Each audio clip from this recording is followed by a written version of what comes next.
discussion and debate, atheism, evolution, Bible study, prophecy and doctrine, social issues, and everything Christian. These are Hot Topics with your host Eric, a.k.a. Wolf. Welcome. Hello. God bless you all today. Thank you very much.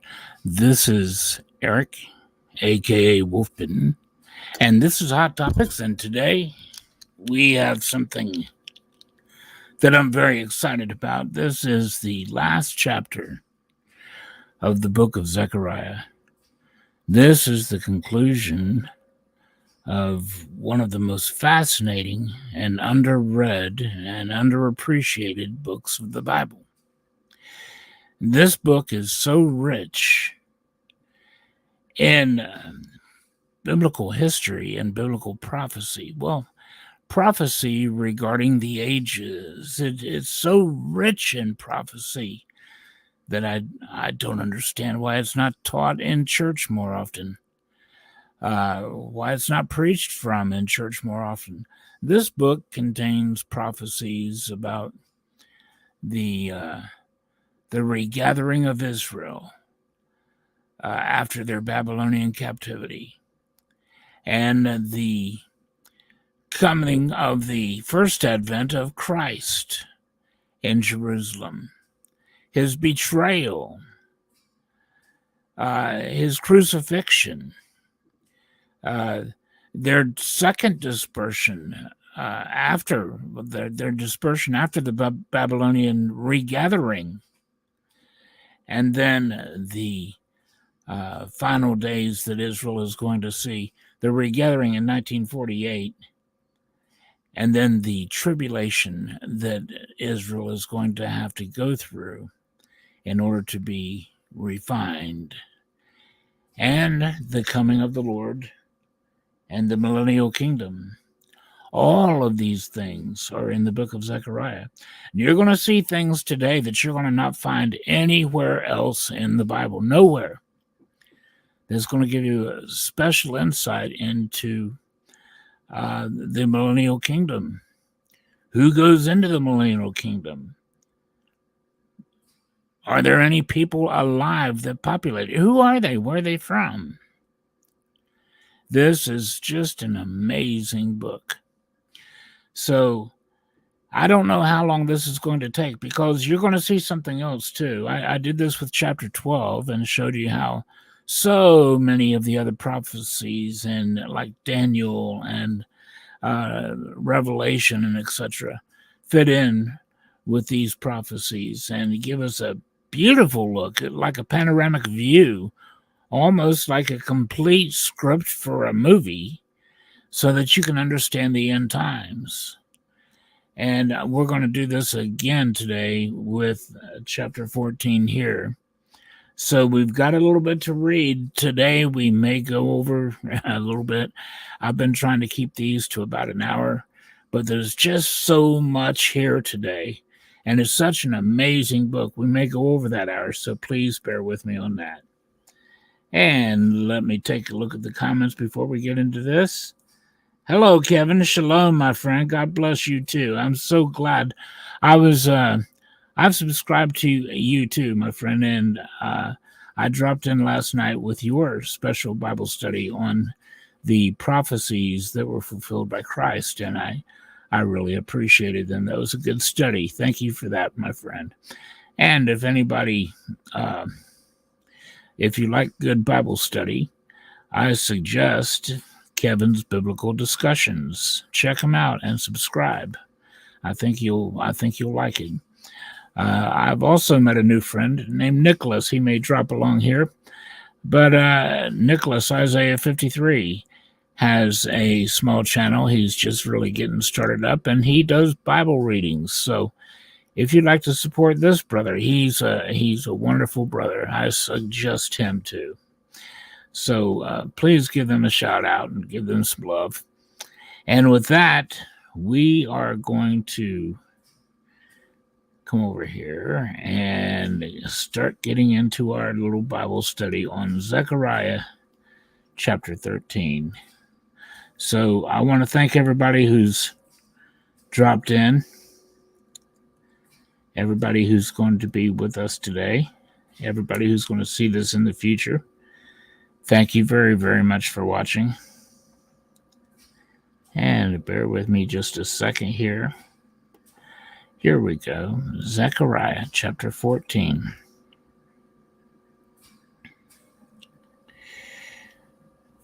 Behold, the day of the Lord cometh, and thy spoil is divided, shall be divided in the midst of thee. Now, remember the day of the Lord. The day of the Lord. When does a Hebrew day begin? It begins at night, in the evening, in darkness. Bear this in mind for a moment. And you're going to notice that this is reminiscent of chapter 12. Behold, the day of the Lord cometh, and thy spoil shall be divided in the midst of thee. For I will gather all nations. This has never happened before, my friend. This is prophecy yet to be fulfilled. So those of you, my friends, who think that prophecy is done, well, the Lord hasn't returned yet. He hasn't set up his millennial kingdom yet. And we have never seen a day when all the nations and armies of the world are gathered together against Jerusalem to battle. Never. But we will. I will gather all nations against Jerusalem to battle, and the city shall be taken, and the houses rifled, and the women ravished, and half of the city shall go forth into captivity, and the residue of the people shall not be cut off from the city. Then, this is something else that's never happened. Then, at that point, when half the city shall be taken, the Lord is going to go forth and fight against those nations himself, as when he fought in the day of battle. Now, this could only mean one thing.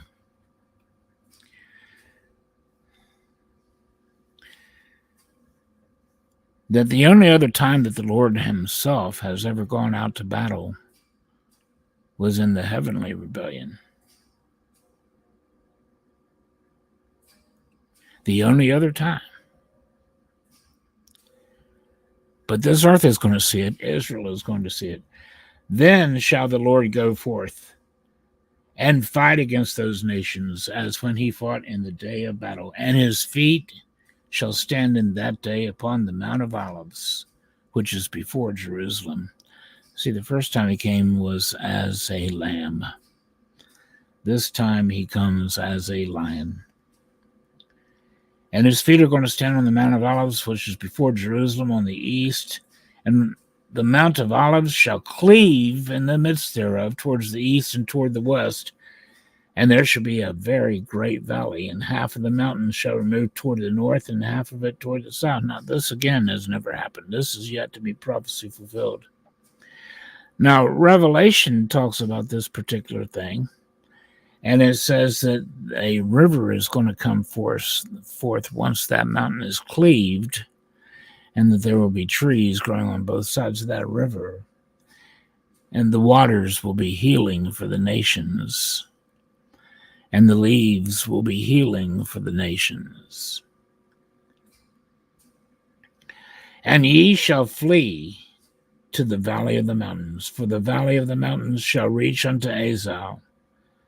Yea, ye shall flee like as ye fled from before the earthquake in the days of Uzziah the king. And the Lord my God shall come, and all the saints with thee. Now remember, we saw that during this time, the Lord said in Revelation 16, behold, I come as a thief. And then in Daniel 12, It names this Armageddon as the worst time the world has ever seen. If the Lord didn't cut it short, there would be no flesh left saved. It would be worse than the days of Noah, when at least 8 were saved. But we don't even get that here. Not if the Lord doesn't cut time short. So, he's going to bring all the saints with him. Daniel chapter 12, we'll see this in a few minutes, says that this is the time when those that are asleep in the ground will wake. Everyone that is written in the Lamb's Book of Life. And it's the time in 2 Thessalonians chapter 2 where it tells us that it's that after the Antichrist, the fifth seal has been broken upon his kingdom, and he removes the tabernacles of his palace from his kingdom to Israel. And the world, as it's in the midst of beginning to rebel, the king of the north, the king of the south coming at him, he goes forth he steps into the temple of God, claiming that he's God in a rage and a fit of fury and a fit of madness.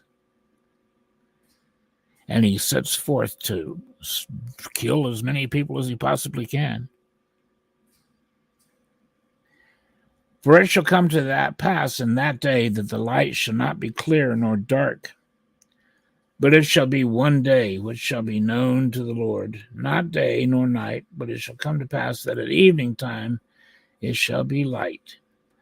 So in the midst of all this gross darkness, we're going to see the light of Jesus Christ, my friend.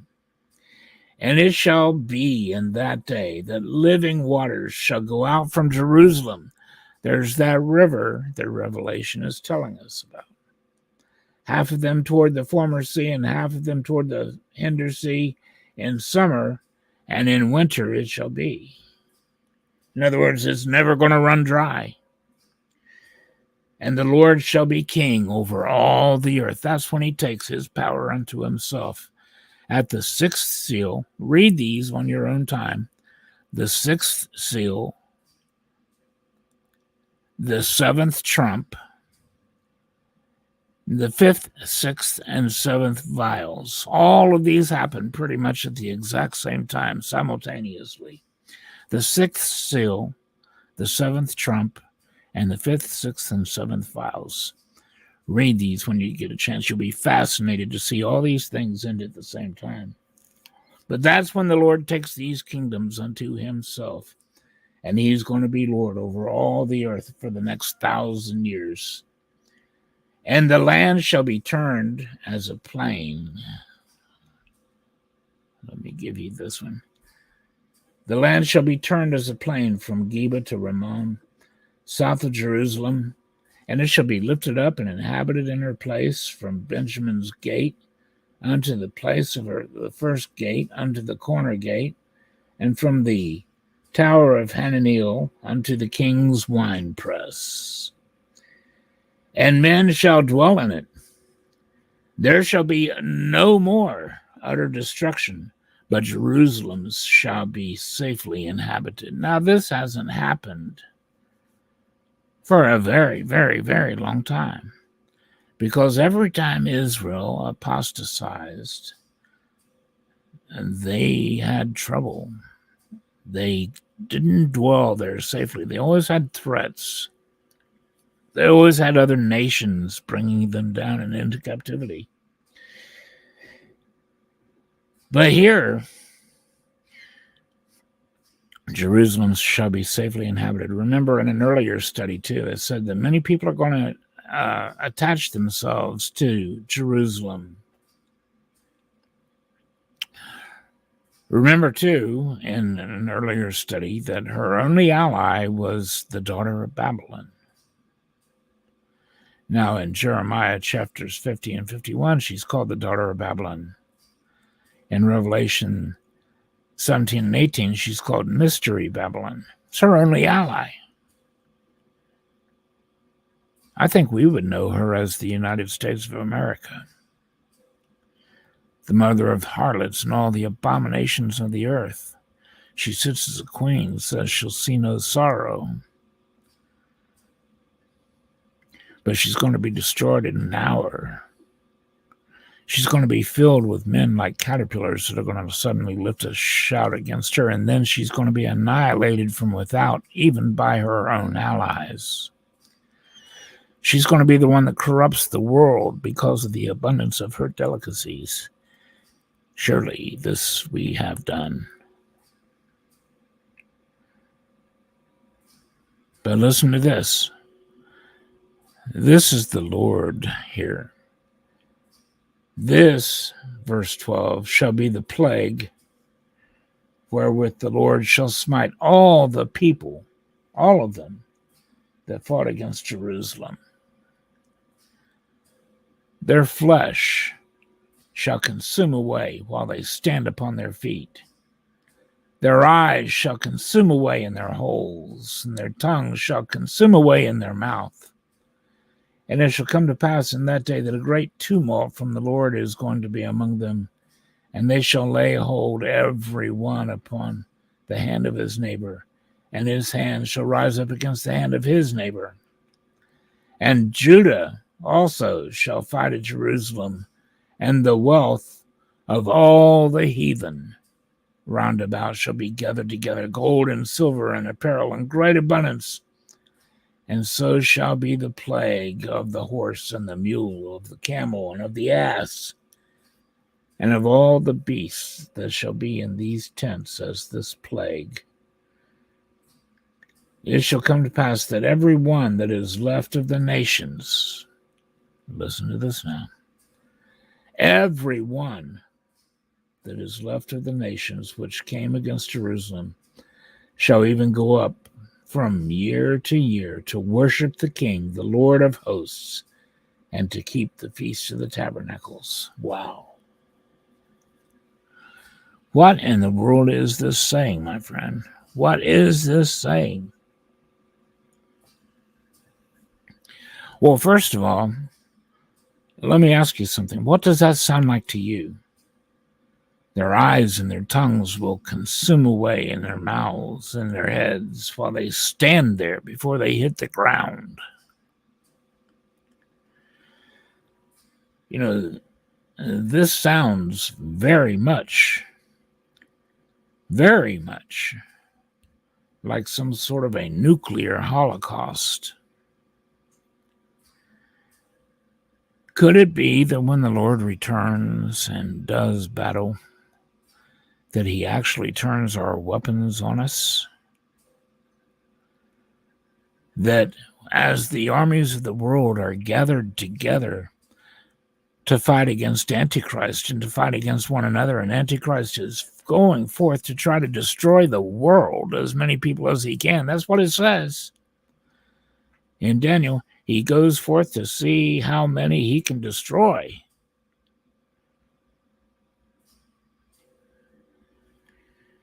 Could it be that in the Lord's fury, he returns those that they turn them on the Lord, and the Lord turns them back on them?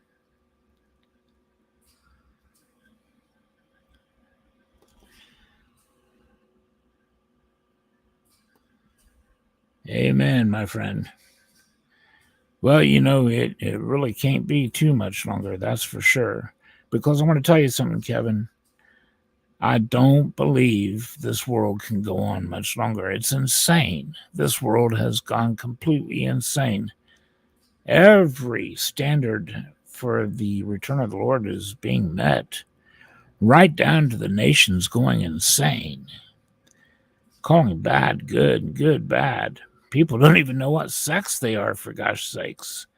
And the world expects us to fall in with these delusions and say, okay, if you think you're a girl, you're a girl. It don't matter if you're a guy. Now, if some poor soul thought that they were the Queen of England,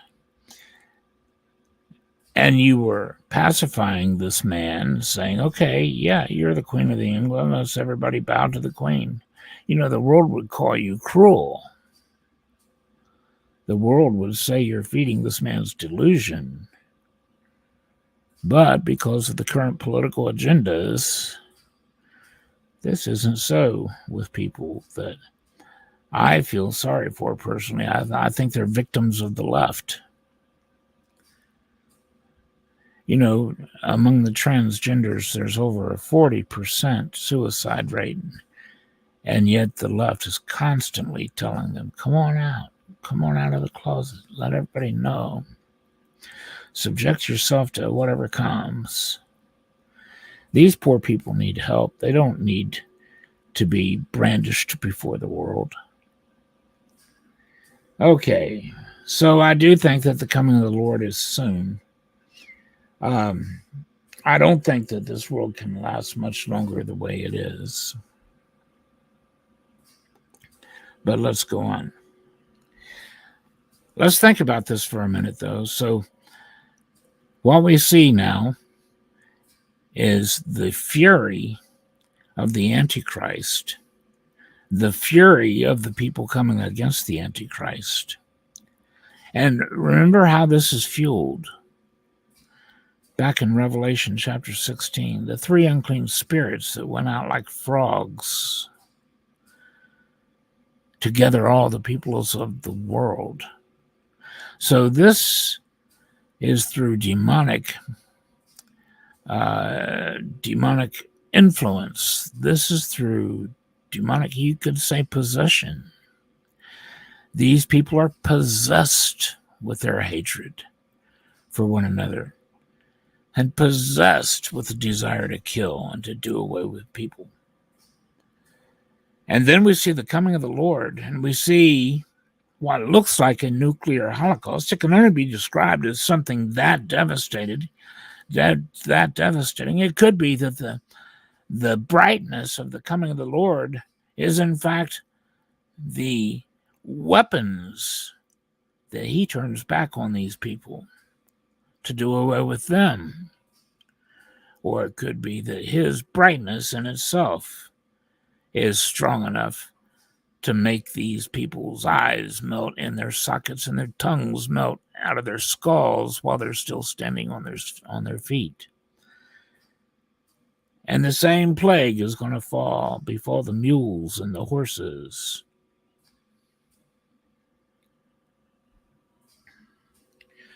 But verse 16 is something very special. This is something that you're not going to see anywhere else in the Bible, my friends. Verse 16 tells us who enters the millennial kingdom. It's everyone in the world that is left, that was not killed. There's, of course, not all the people of the world are going to be gathered around Jerusalem. Only the armies of the nations. There's going to be people that are left at home in all these nations. And these are people that God has mercy on. Look at this, verse 16. It shall come to pass. These people are very blessed. Do you know why they're blessed? Because the resurrection of the just occurred. The changing in a moment, in a twinkling of an eye, of the living who were saved has just occurred. And the rapture has just occurred as Armageddon is taking place. We see in Daniel chapter 12, 1 and 2. That means that everybody that's left on the earth, if they die at that point, they are destined for the lake of fire. There's no hope for them. They are indeed destined for. That's why this is such a precarious time for all of these people. And ironically, this is when most of the world is going to die. Right here, right now, at the time of Armageddon. Most of the people are going to meet their fate at the lake of fire. But the people that are not killed during this time are the people that enter into the millennial kingdom and populate it. It shall come to pass in that day that every one that is left of all the nations which came against Jerusalem shall even go up from year to year. to worship the King, the Lord of hosts, and to keep the Feast of the Tabernacles. And it shall be that whoso will not come up of all the families of the earth unto Jerusalem to worship the King, the Lord of hosts, even upon them shall be no rain. And if the family of Egypt go not up, notice this, the family of Egypt. So there's going to be a family of Egypt, a family of Israel, a family of Germany, a family of all, each nation. If the family of Egypt go not up and come not, that have no rain, there shall be the plague wherewith the Lord will smite the heathen that came not up to keep the Feast of Tabernacles. This shall be the punishment of Egypt. Pardon me. And the punishment of all nations that come not up to keep the Feast of Tabernacles. In that day there shall be upon the bells of horses holiness unto the Lord. And the pots of the Lord's house shall be like the bowls of the altar. Yea, every pot in Jerusalem and in Judah shall be holiness unto the Lord of hosts, and all they that sacrifice shall come and take of them and seethe therein. And in that day there shall be no more the Canaanite in the house of the Lord of hosts. Now we're about to go in and see how some of these other books apply here, like Amos and Joel. You're going to be further amazed. But I want to point out a couple interesting things here. Why are we going to be keeping the Feast of the Tabernacles? I don't know. We're not told. Too many people like to, it's okay to ask questions and to wonder and to even present conjecture. To theorize on things, that's fine. But too many times, when God doesn't give us complete information, too many times, people want to offer their conjecture and say, it's going to be this, it's going to be that, as though it's the word of the Lord. Well, that's not my way, my friends. I can't do that. I can only be dogmatic where God is dogmatic. So if you have questions about this, you can rest assured I do too. For instance, I have no idea why we're going to further keep the feast, except for this. This is a conjecture I can loan out as conjecture. And just like in the old days before Christ, people kept these feasts looking forward to the sacrifice of God and his pouring out of his blood for us as our sacrifice. Maybe in the Millennial Kingdom, the nations of the world will keep this feast to look back and remember the sacrifice that Christ made for us, and to instruct their children, because new children are going to be coming into this world, just like we saw in yesterday's study. New children are going to be coming into this world from these people of all the nations that are left that are entering into the Millennial Kingdom. The world will be repopulated during this time with people that never heard the gospel, with people that never knew the adversary, Satan. And during this time, Satan is going to be in the bottomless pit. He's not going to touch these people for 1,000 years, and then he's finally going to be let loose to deceive the nations one more time, to try these new generations of people that have never known temptation, at least never known the temptation of Satan.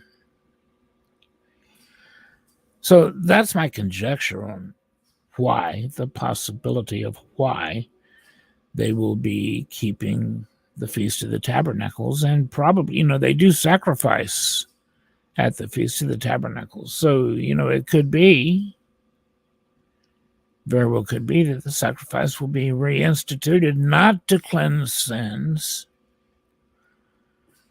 because Jesus is our sacrifice for sin, but maybe to look back on Jesus' sacrifice and to remind the world of the horrific price he paid of his own life.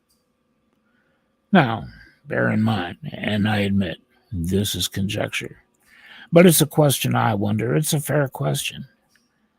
And unfortunately, God doesn't give us the answer. So we can wonder, we can speculate, and we can talk about it. But let's just be honest and call it what it is, speculation. Now, there's something that I want to share with you here. Amos chapter 5.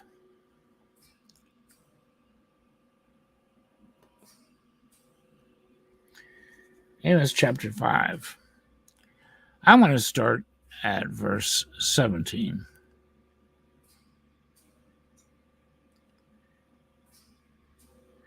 This is talking about the destruction that's coming. Now in Revelation, as you see the seals, trumpets, and vials being dispensed upon the world, you run across one disaster after another. And some of these disasters are the burning up of the crops, the death of the granary, a third of all the grasses and herbs, and a third of all the trees, and then finally all of them. And here we see this referred to in Amos chapter 5. And this is going to reach its culmination right about the time of the pouring out of the vials, especially the 5th, 6th, and 7th vials, which is also including the 7th trump and the 6th and 7th seals. But the starvation for a lot of people begins before this. And all the vineyards, at verse 17, Amos 5, all the vineyards shall be wailing, for I will pass through thee, saith the Lord. It's the Lord seeing to it that the world hungers at this point. Even that the world has poison to drink for water, that is turned to blood. And he said, these men have shed the blood of my people. Now let them drink blood. Verse 18, listen to this. I hear a lot of people saying, I so wish for the day of the Lord. Boy, my friend, God doesn't. God wants to warn you ahead of time. That's not a pleasant thing to wish for. It's going to be the most horrific time this world has ever seen. Verse 18, woe unto you that desire the day of the Lord. Now I desire to be with the Lord, but I sure don't desire to see this day,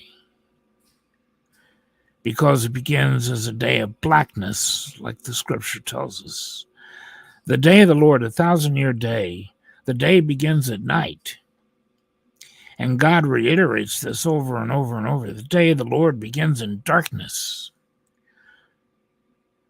Woe unto you that desire the day of the Lord. To what end is it for you? The day of the Lord is darkness and not light. It's as if a man did flee from a lion and a bear met him on the way. Or went into the house and leaned upon a wall and a serpent bit him. Now, we don't have the dangers today that they had back then. If you lived in Alaska, this might be a little bit more closer to home. Maybe in the Congo. But it's as if you go out, you turn one corner, and the Crips are chasing you up the street. You turn the other corner, and the Bloods start chasing you up the street. You turn the other corner, and MS-13 is there to kill you. If you make it past all that, the cops see you come running out of these neighborhoods, and they think you're up to something, and they shoot you. That's what the day of the Lord is going to be like, my friends. It's going to be hideous. Shall not the day of the Lord be darkness and not light? Even very dark, and no brightness in it.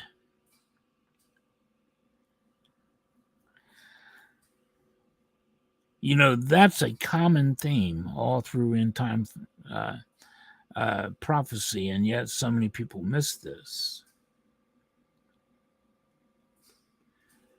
I want you to see something here from Joel.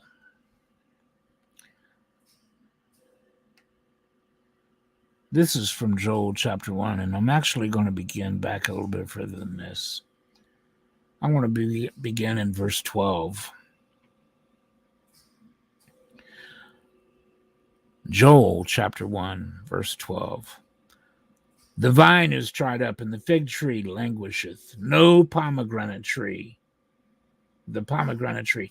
The palm tree also, and the apple tree.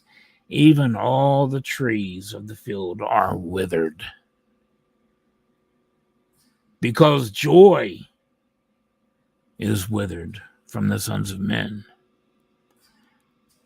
For those of you that are old school, you might remember the day the music died.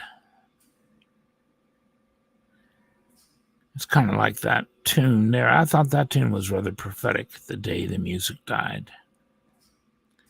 Verse 13. So we see in 12 that all the fruit trees, everything is drying up. It's withered. It's dead. Do you see how all of these prophecies work together to give us so much bigger picture of what's actually happening here? That's why the Lord said about doctrine. If you want to understand doctrine, you don't get it from one place. You don't get it from one verse or one chapter or one book. It's here a little, there a little, line upon line and precept upon precept. You're going to find it from Genesis to Revelation, my friend. You pull out every piece of it, you lay it out and you look at it, and then you get the better picture. Verse 13, gird yourselves and lament, ye priests. Howl, ye ministers of the altar. Come, lie all night in sackcloth, ye ministers of my God, for the meat offering and the drink offering is withholden from the house of your God. Sanctify you a feast. Call you a solemn assembly. Gather the elders of all the inhabitants of the land into the house of the Lord your God, and cry unto the Lord. Alas, for the day of the Lord is at hand, and as a destruction from the Almighty shall it come. You think Satan's out to destroy the world? Satan ain't seen nothing, my friend. They're going to see destruction when the Lord returns. You think Antichrist and the world are going to go forth to kill everybody on earth? They ain't seen nothing. The Lord's going to show them how to do it.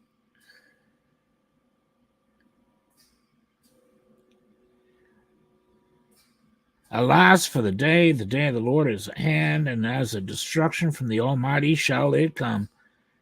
Is not the meat cut off from before your eyes, yea, joy and gladness from the house of God? And look, during this time, just like in the days of Pharaoh, when Israel was captive and he would not let the people go to do sacrifice to the Lord, the Lord's wrath fell on Pharaoh. The Lord's wrath fell on Egypt. But Pharaoh's wrath fell on the Hebrews.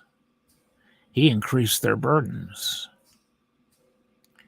They were smote even harder. It's not going to be any different during the tribulation. That's why it says, Even the joy in the house of the Lord is no longer joy. Now, don't get me wrong, we'll still have our joys of salvation, but it's going to be very bitter. It's going to be hard to endure, my friends. Those days of being under the whip for Israel were not easy days. And we can't fool ourselves into believing that these are going to be easy days coming on us. One thing that gets me about these rapture movies, it shows people that are left behind that just, have such a pretty easy time of it. It's not going to be that. That's not what we've got coming. There's going to be a lot of martyrs. There's going to be a lot of death. There will be your Shadrach, Meshach, and Abednego's and your Daniels that are miraculously preserved and that make it to the end, that are going to be alive and remain at the coming of the Lord. But there's also going to be a lot of death among us. Verse 17, the seed is rotted under their clods. The garners are laid waste. The barns are broken down. The corn is withered. How do the beasts groan? The beasts will starve to death. And then what are we going to eat? If we don't have vegetation, and the scripture says all the life in the seas are dead at this point, and the beasts die during this time, what are we going to eat? I know some people who have had dreams and visions about that day, and they said that they saw dead bodies of humans hanging on meat hooks, all butchered up, drawn and quartered, ready to sell. I don't think that's too far-fetched. O Lord, to thee will I cry, for the fire has devoured the pastures of the wilderness, and the flame hath burned all the trees of the field. So all of this is working together to give us a much clearer picture, my friend. And now I want to show you something else. Bear with me just a moment here. Joel, chapter 2.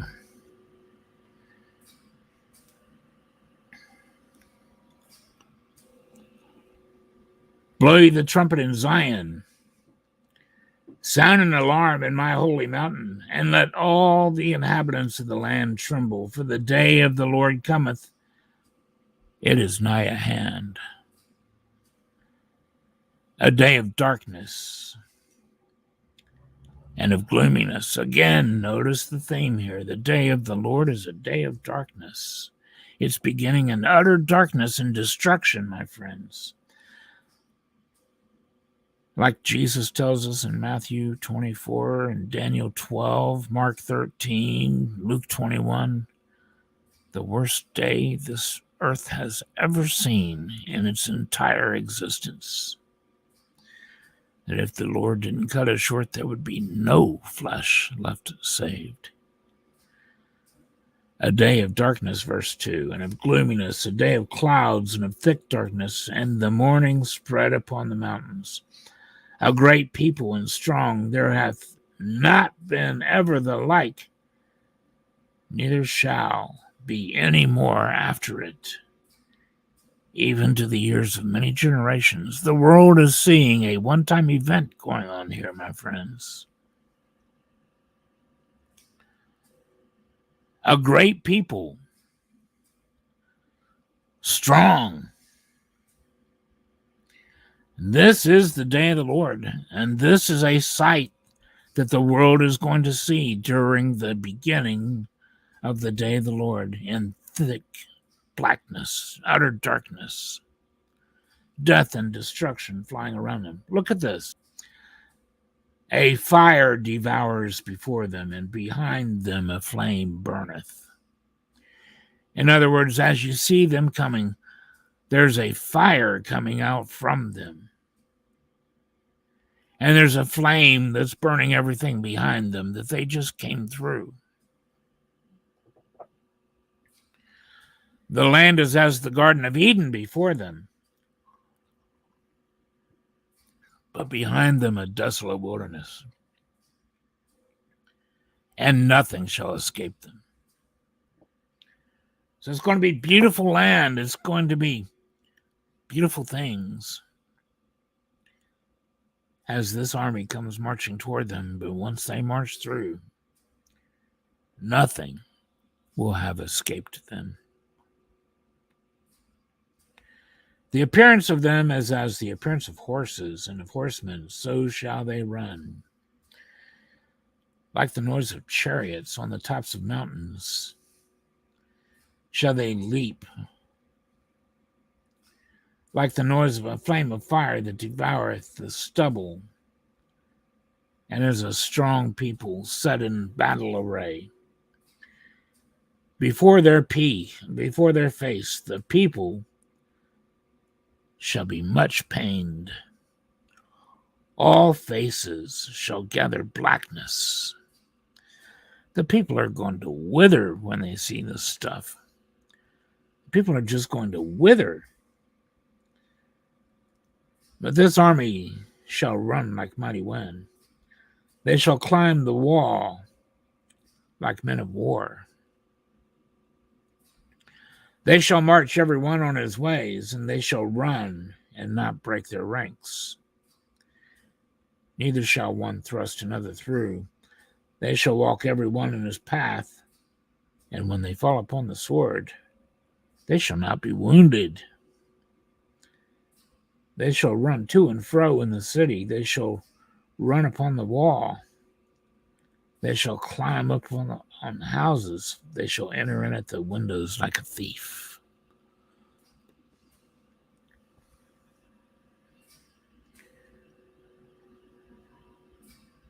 Who is this army? The earth shall quake before them. The heavens shall tremble. The sun and moon shall be dark. The stars shall withdraw their shining. And remember Mark 13, Matthew 24, Luke 21. Jesus is saying the sun won't be shining, the moon won't give her light, the stars from the heavens will fall. And then they're going to see the holy angels gathering his elect from one end of heaven to the other.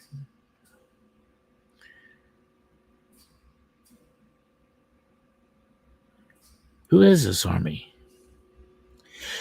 You know, there's a lot of conjecture about who this army is. Some people believe that this is an army of demons that is loosed in the book of Revelation when the angel with the key to the bottomless pit comes out down to the earth and unlocks that bottomless pit, and out comes this horde of demonic locusts that torment people.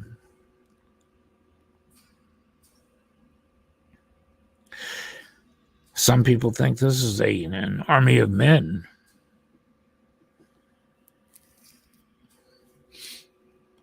It really doesn't matter who they are. What matters is whose they are. These are not an army of Satan. This is an army of the Lord. Verse 11.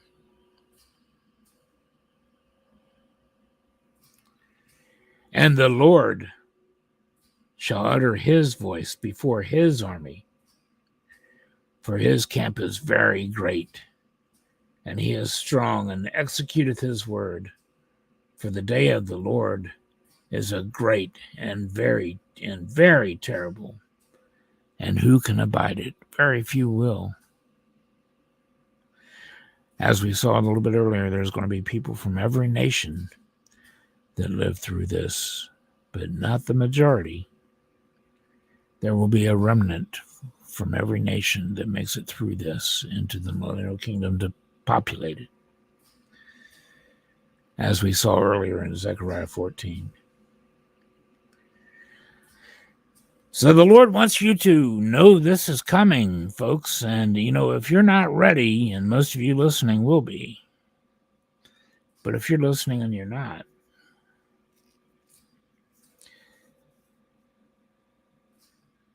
Therefore, verse 12, also now, saith the Lord, turn ye even to me with all your heart, with fasting, with weeping, and with mourning.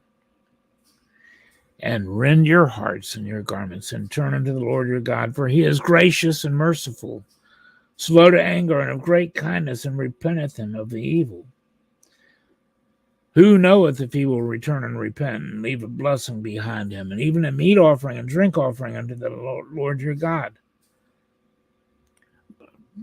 Blow the trumpet in Zion, sanctify a fast, call a solemn assembly, gather the people, sanctify the congregation, assemble the elders, gather the children, and those that suck the breast. Let the bridegroom go forth from his chamber, and the bride out of her closet. So here again, we have two things going on. We have nation of Israel repenting and turning back unto the Lord, the 1/3 that has come through the fire,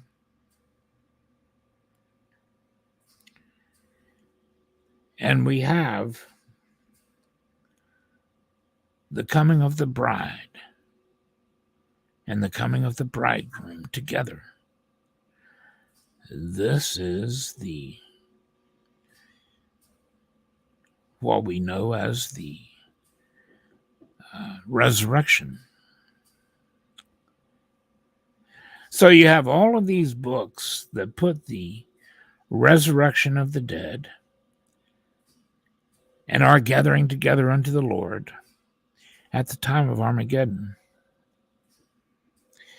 At the same time that the Gentiles are grafted out, the last Gentile has been saved, and the nation of Israel, the 1/3 that are left that have made it through the fire, the 2/3 have been the dross that was burnt away.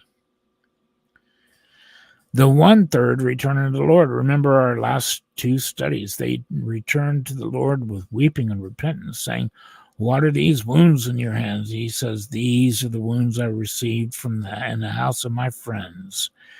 And that's when they fall on their face repenting. That's when they seriously call a solemn assembly, to the point that they're not even mourning together as families. They're shutting themselves off in private to mourn personally, individually before the Lord, and to receive him as their Messiah. All of these things are happening at one time.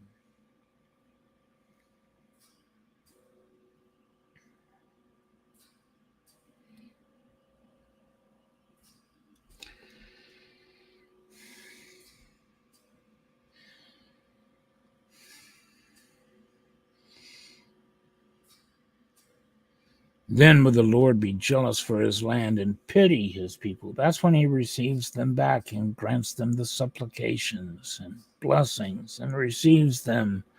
Remember, Jerusalem, O Jerusalem, how I wish I could have gathered you together like chicks under my wing, but you wouldn't let it. Well, here's where they let it. Here's where they let it happen.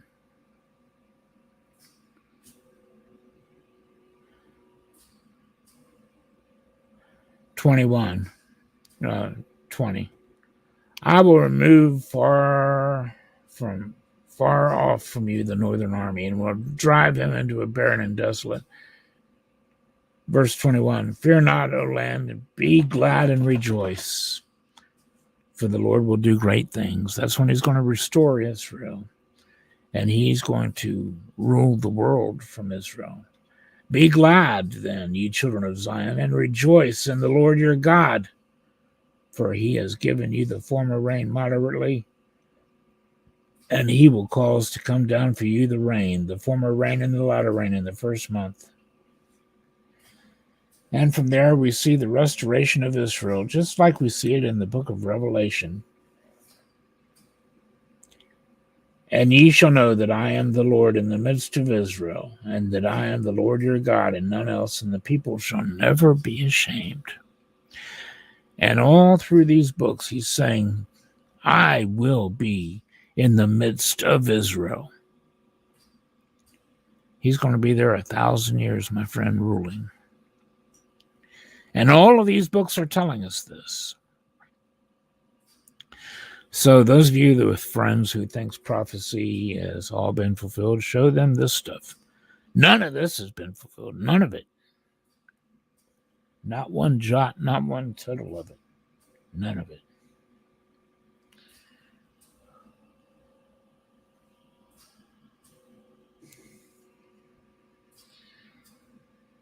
But then again, he's going on to remind us of the destruction that's coming first in verse 30.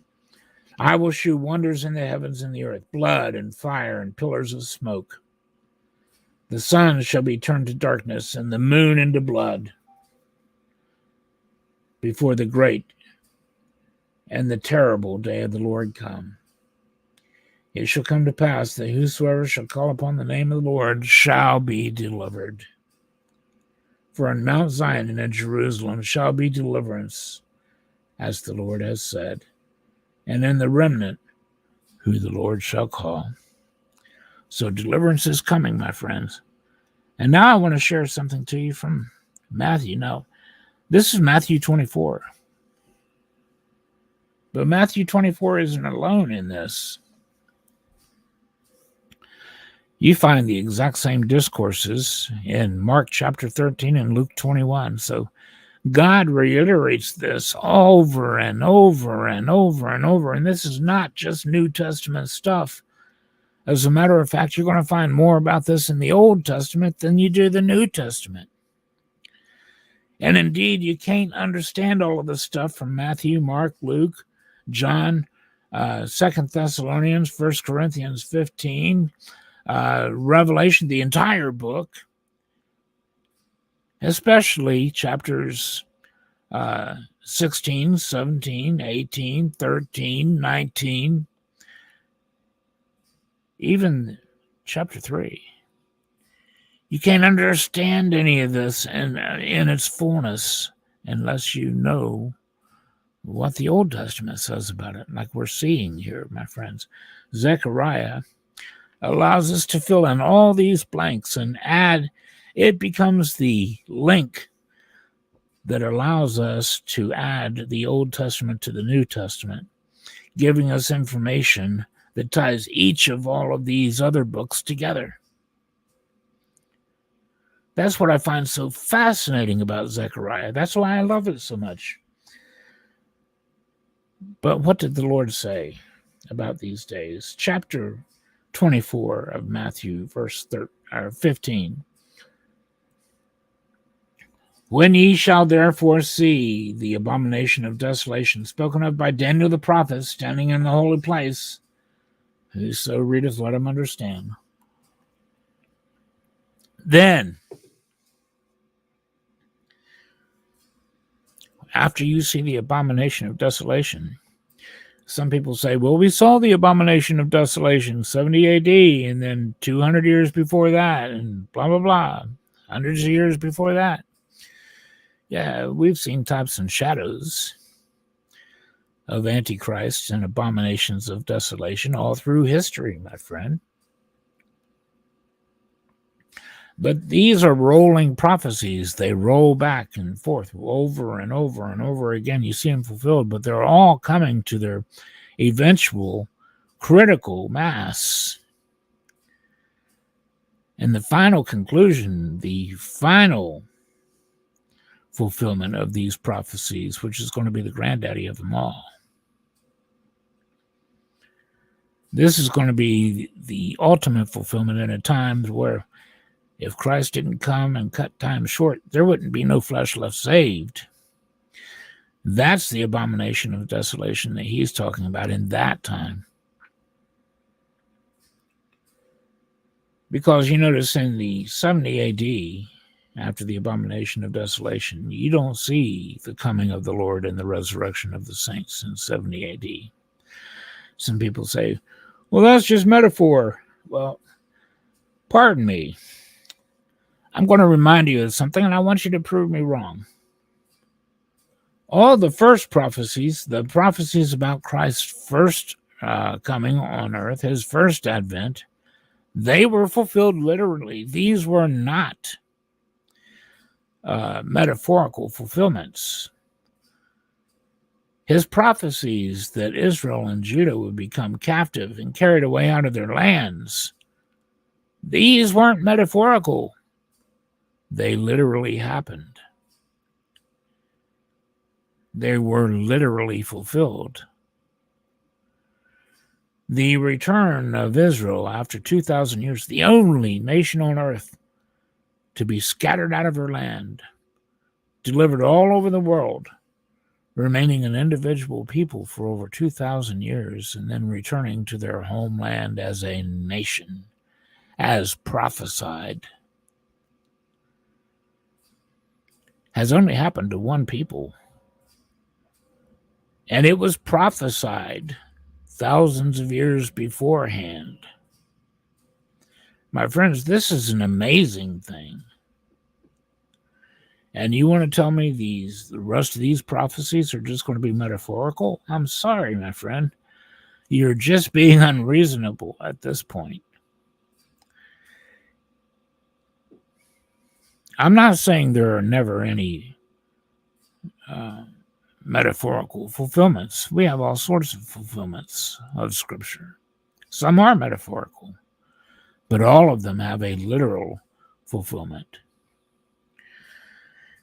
So, if you want to deny that, my friend, I just think you have your eyes closed, and I pray that you will pray about your position and receive this. Love you with all my heart. I don't care if you never change your mind. I still love you. You're my brother, you're my sister, whoever you may be. But if you don't open your heart a little bit and your mind a little bit and say, there's a point there. All these things were literally fulfilled. Why should I think otherwise here? And at least accept the possibility. Then I think you're being unreasonable. And God does not want you to harden your heart to unreason. So, when we see the abomination of desolation, then let them which be in Judea flee into the mountains. Let him which is on the housetop not come down to take anything out of his house. Neither let him which is in the field return back to take his clothes. And woe to them that are with child and to them that give suck. But pray ye that your flight be not in the winter, neither in the Sabbath day, because you can only travel so far on a Sabbath. But pray that your flight be not in the winter, neither on the Sabbath, for then shall be great tribulation. Notice this phrase again. Such as not was since the beginning of this world to this time.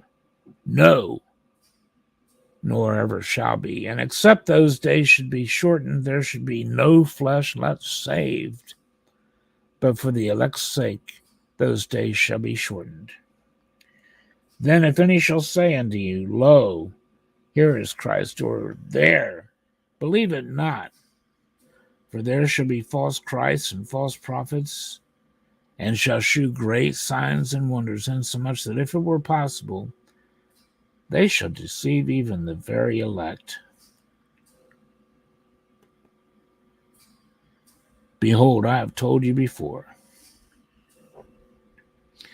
Wherefore, if they say unto you, Behold, he is in the desert, go not forth. Behold, he is in the secret chambers, believe it not. For as lightning cometh out of the east, and shineth even unto the west, so shall also the coming of the Son of Man be. For wheresoever the carcass is, there the eagles will be gathered together. What's that mean? Carcass. Where did Jesus not die for us? Was he not a carcass? Yes. And he was raised back up for us. So wheresoever he is, there will the eagles be gathered together. Now, how's that going to happen? Remember, I showed you how we have most of the tribulation is the tribulation, and then the great tribulation, and according to Daniel chapter 12, the 1290 days, 1,290 days from the taking away the daily sacrifice to the abomination that makes desolate. And then we have a 45-day period. Blessed are he that maketh it from the 1290th day to the 1335th day. That is the Battle of Armageddon, the worst time this world has ever seen. So immediately after the tribulation of those days, as we're heading into the Great Tribulation, and what is the threshold of the Great Tribulation? That is the Abomination of Desolation. That is what separates the tribulation from the Great Tribulation. The Abomination of Desolation opens that door. And that's when he has seated himself in Israel after the seat of his kingdom has been burnt by the fifth vial in Revelation. And he goes forth to do away with many, according to Daniel 11, 44, 45. The world is rebelling against him. We see in that also. In a fit of anger, he declares himself to be God. He steps into the temple claiming to be God, and he sets forth to do away many. Well, it's at that point the Great Tribulation begins. And it's at that point that we are, the dead in Christ, are raised. And we are gathered together to be with the Lord in the air. Like 2 Thessalonians chapter 2 says, that day shall not come except you see the falling away of the church first, and we see the abomination that maketh desolate when he sits in the temple of God, claiming that he is God. In verse 31, or 29 through 31, immediately after the tribulation of those days, as we're entering, in other words, the Great Tribulation, the sun will be darkened. We just saw that in Joel. We just saw that in Amos. We just saw that in Zechariah. The sun will be darkened. The moon shall not give her light. The stars from heaven shall fall. And the powers of the heavens shall be shaken. And then shall appear the sign of the Son of Man in heaven.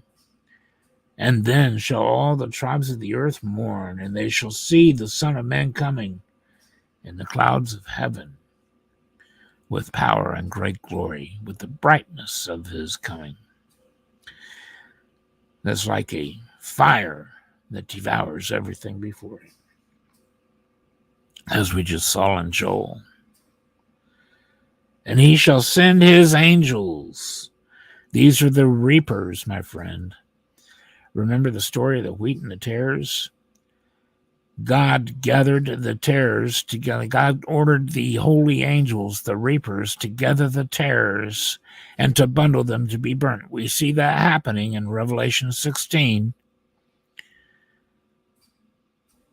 when the spirits, like three unclean frogs, gather all the armies of the world together to Armageddon to be burnt.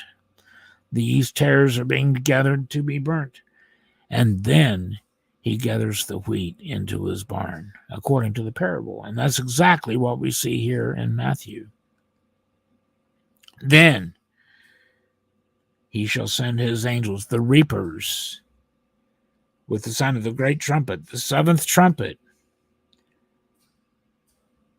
and they shall gather together his elect from the four winds, from one end of heaven to the other.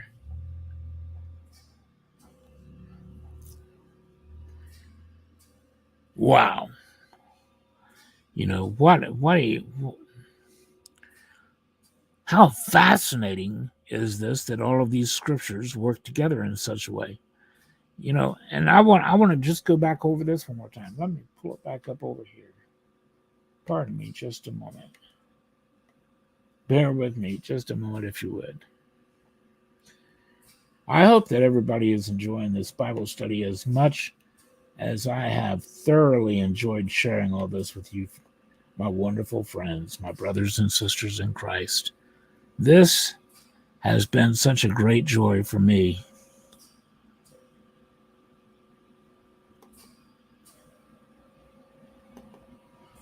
God bless you, my friend. God bless you. Thank you so very much. Okay, bear with me just one more moment here.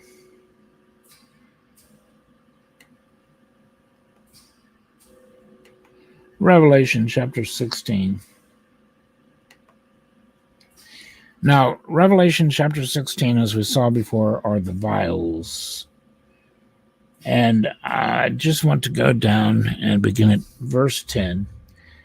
And the fifth angel, we're just going to reiterate this from the point of view of Revelation now. The fifth angel poured out his vial upon the seat of the beast, and his kingdom was full of darkness, and they gnawed their tongues for pain, and blasphemed the God of heavens for their pains and their sores, and repented not of their deeds. So in Daniel 11 now, we see something else. Pardon me just a minute.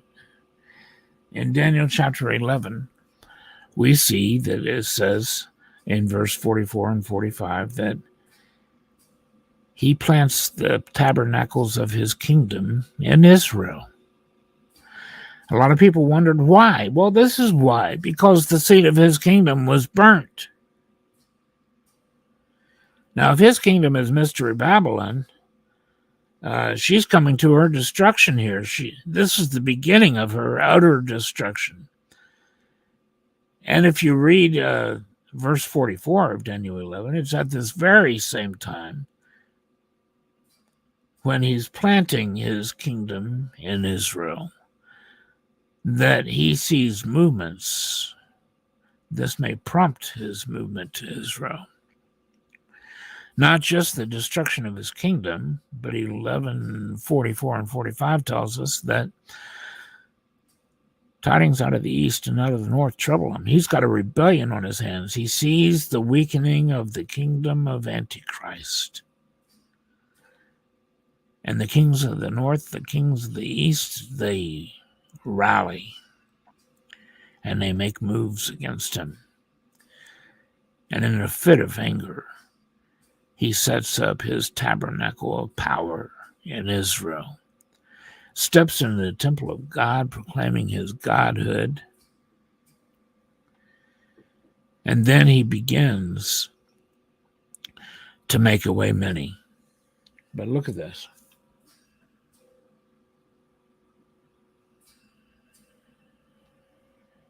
So the fifth angel pours out his vial. The sixth angel in verse 12 pours out his vial upon the great river Euphrates, that the water thereof was dried up, and that the way of the kings of the east might be prepared. See, we just saw in Daniel chapter 11 that tidings out of the north and out of the east troubled him. This is when they're making their move right here. This is how all these various books and chapters work together. That's why man doesn't live by bread alone, but by every word that proceeds out of the mouth of God. This is why you don't just get the doctrine in one chapter or one verse or one book. You get it here a little, there a little, line upon line, precept upon precept. That's what I'm showing you here. But these three frogs, three spirits like frogs, unclean spirits, come out of the mouth of the dragon, out of the mouth of the beast, out of the mouth of false prophets, the spirits of devils working miracles. But remember, the reapers are angels. There are good and bad angels. And they are gathering together. They are bundling the world together, the tares of the world together to be burnt. Anything that makes it through this is going to enter into the millennial kingdom, like you saw a little bit earlier in Joel. And they will populate, or not Joel's, Zechariah chapter 14. They will populate the millennial kingdom. So they gather them together to a place called in the Hebrew tongue Armageddon, where they will be burnt. And then the seventh angel pours out his vial, and it is done. And then